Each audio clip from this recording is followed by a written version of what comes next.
திருப்பரங்குன்றத்தில் இஸ்லாமியர்கள் தொழுகைக்கும் போகும்போது தடுத்து நிறுத்தப்பட்டதால அங்கு பரபரப்பான சூழல் ஏற்பட்டிருக்கு. மதுரை திருப்பரங்குன்றம் மலை மீது உள்ள சிக்கந்தர் பாதுஷா தர்காவிற்கு ரம்ஜான் தொழுகைக்கு சென்றபோது தடுத்து நிறுத்தியதாக போலீசாருடன் இஸ்லாமியர்கள் வாக்குவாதத்தில் ஈடுபட்டதால் பரபரப்பு ஏற்பட்டது.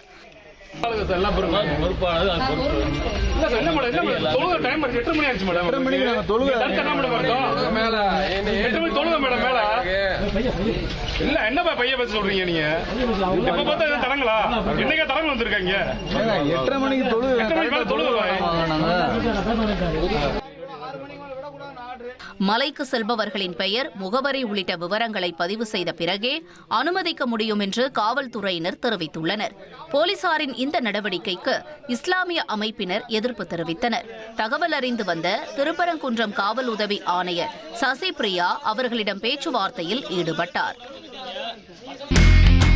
இனி செல்லும் இடமெல்லாம் செய்தி. தந்தை டிவியின் வாட்ஸ்அப் சேனலை ஃபாலோ பண்ணினா செல்லருக்கும் இடமெல்லாம் செய்தி. இதோ QR கோட் இப்பவே ஸ்கேன் பண்ணுங்க, ஃபாலோ பண்ணுங்க.